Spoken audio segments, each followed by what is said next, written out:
आए थे तो शेख अब्दुल्ला जी की सरकार ने उनको अरेस्ट किया और जेल में उनका देखा।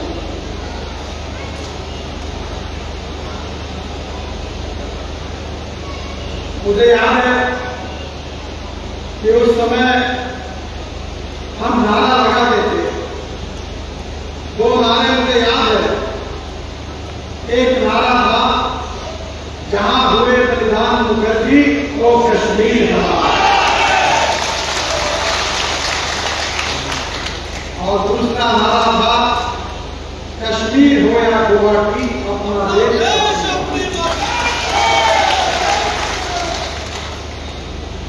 बहनों भाइयों, भारतीय जनसंघ में राष्ट्रवादी विचारधारा पर अपना थी। ये राष्ट्र सर्वोपरि है। हम दो चार रहे न रहे, तेरा वैभव अमर रहेगा, ये हमारी स्थिति।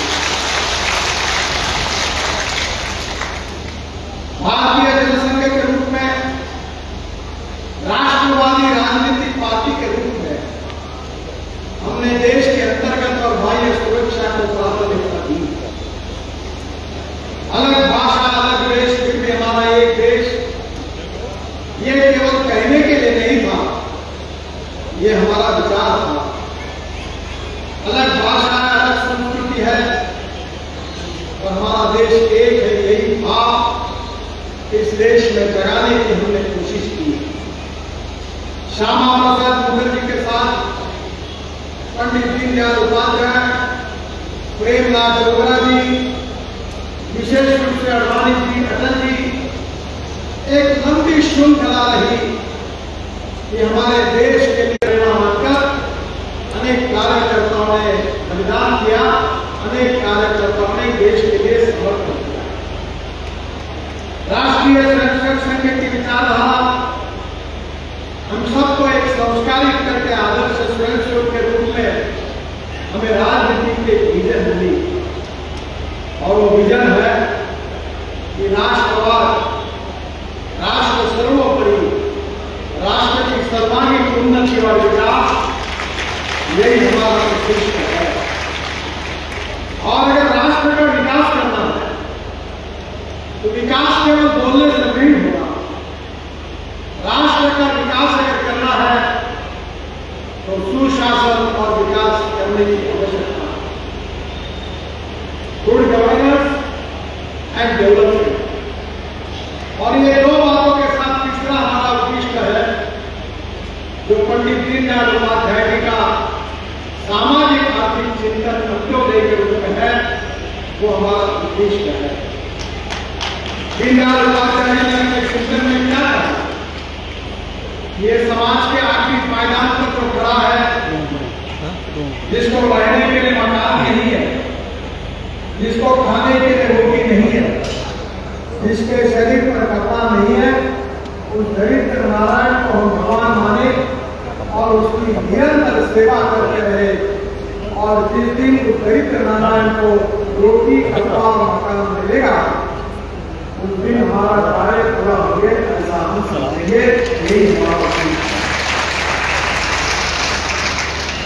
आज मुझे खुशी है कि लोकतंत्र हमारी आस्था है, और लोकतंत्र में कभी सत्तारूढ़ पार्टी में रहने का मौका मिलता है, कभी विपक्ष में रहने का मौका। जनता का जो भी आदेश होगा उसका पालन करके लोकतंत्र को मजबूत करने का काम हमारे पार्टी ने किया। जब जनसंघ में थे, वो जनसंघ के रूप में हमारे नेता कार्य करते रहे। अटल जी, अडवाणी जी, श्यामा प्रसाद मुखर्जी, दीनदयाल जी, प्रेमनाथ अरोड़ा जी, इन्होंने आदर्श विचारधारा हमको दी।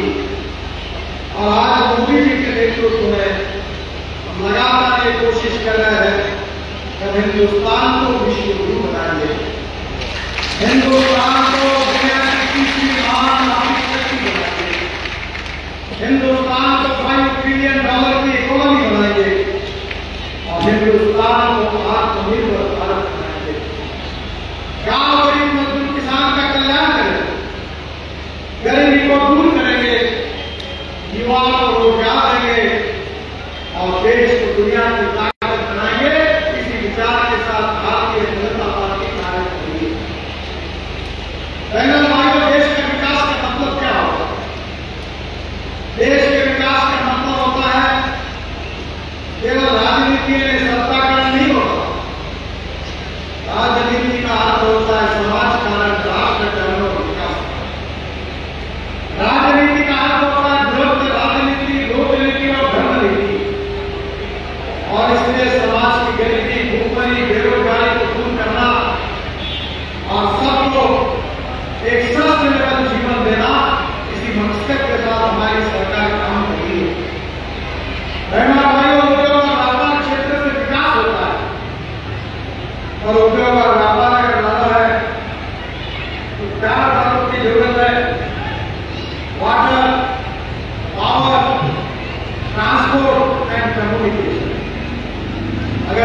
और इसलिए बहनों भाइयों, मैं 10 साल से रोड डिपार्टमेंट का, नेशनल हाईवे का मंत्री हूं।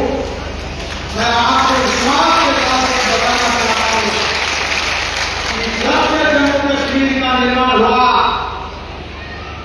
तो आज तक जितना काम नहीं हुआ उतना इस 10 साल में मोदी जी के नेतृत्व में मेरे विभाग में करते हुए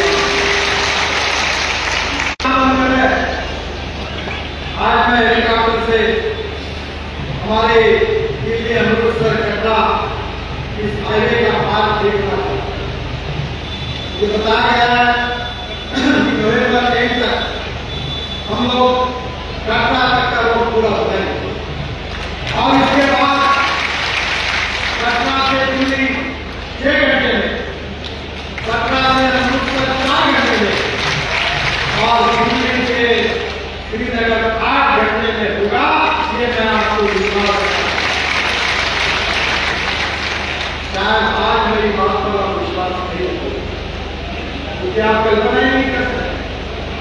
मैं मुंबई में मंत्री था 1995 में। मुंबई और पूना के बीच में मैंने एक्सप्रेस हाईवे बनाया। तब मुंबई से पूना जाने के लिए 2 घंटे लगते थे। जब मैंने कहा 2 घंटे में होगा तो अखबार वालों ने मेरे ऊपर बहुत टीका टिप्पणी की, एडिटोरियल दिए। और आज मुंबई से पूना 2 घंटे में होगा। और इसलिए मेरे को विश्वास रखिए कि 120 किलोमीटर से एक्सिस कंट्रोल एक्सप्रेस हाईवे से गाड़ी चलेगी। आपको पता ही होगा, मैंने जब पूना मुंबई रोड बनाया तो पूना से मुंबई जाने वाले 8 हवाई जहाज मेरी बात को याद रखना। अगले साल दिसंबर के बाद दिल्ली से जम्मू आने वाले हवाई जहाज बंद होंगे। ये मैं आपको विश्वास करता हूं।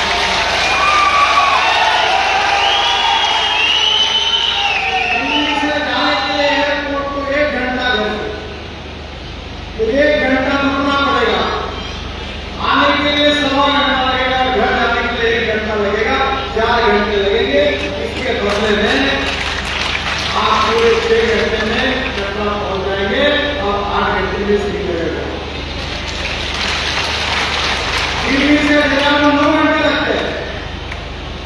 इसी साल दिसंबर में हमारा रोड पूरा होगा और दिल्ली से देहरादून 2 घंटे में, दिल्ली से जयपुर 2 घंटे में होगा।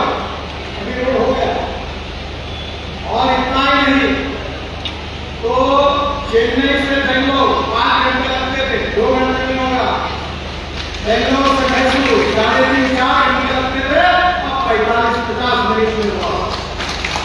दिल्ली से मेरठ 4.5 घंटे लगते थे, अब 45 मिनट।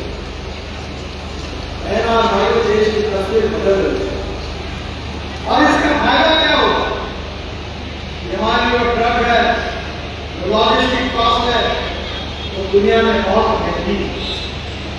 हमारी लॉजिस्टिक कॉस्ट हमारे जीडीपी की तुलना में 14 से 16% है और चाइना की लॉजिस्टिक कॉस्ट 8 से 10% है। अमेरिका और यूरोप की लॉजिस्टिक कॉस्ट 12% है। मैं आपको वचन देता हूं कि हमने जैसे रोड में क्रांति की है, वैसे रेलवे में भी क्रांति की है। मोदी जी की सरकार आने के बाद ट्रांसपोर्ट मंत्री होने के नाते मैंने इथेनॉल को देश में प्रमोट किया, इथेनॉल को प्रमोट किया, बायो सीएनजी, बायो एलएनजी को प्रमोट किया, बायो डीजल को प्रमोट किया, इलेक्ट्रिक को प्रमोट किया और हाइड्रोजन की गाड़ियां चलनी है। हम 22 लाख करोड़ का import fossil fuel petrol diesel कर रहे हैं। हमारे देश का किसान ये चावल उगाता है तो उसके पास ज्यादा पैसा नहीं है।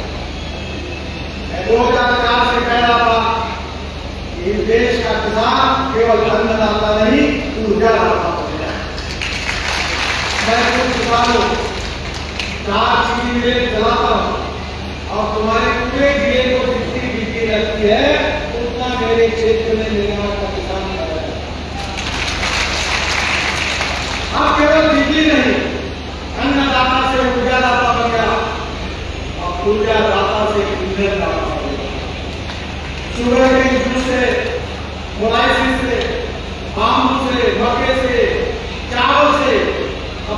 इथेनॉल बन रहा है और जिसका विश्वास है दिल्ली आइए मेरे घर पर, ओएनओ की इनोवा गाड़ी है वर्ल्ड की पहली यूरो 6 के इमिशन नॉर्म्स को पूरी करती है, जो किसान ने तैयार किए 100% बायो इथेनॉल की बनती है। और अगर पेट्रोल के एवरेज में तुलना करेंगे तो 60% को बिजली तैयार करती है और 40% इथेनॉल पर चलती है। और पेट्रोल के एवरेज में तुलना करेंगे तो पेट्रोल का भाव 25 रुपए लीटर होता है।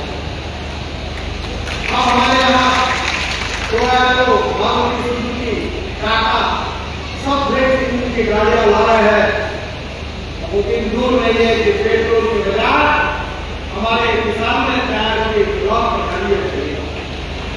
इतना ही नहीं, मैंने देखा आज आपके यहाँ इलेक्ट्रिक ऑटोरिक्शा चलते, इलेक्ट्रिक कार आ रही है, अब इलेक्ट्रिक ट्रक आ रही है, इलेक्ट्रिक बसें आ रही है। मैं आया था एक दिन आपको मिला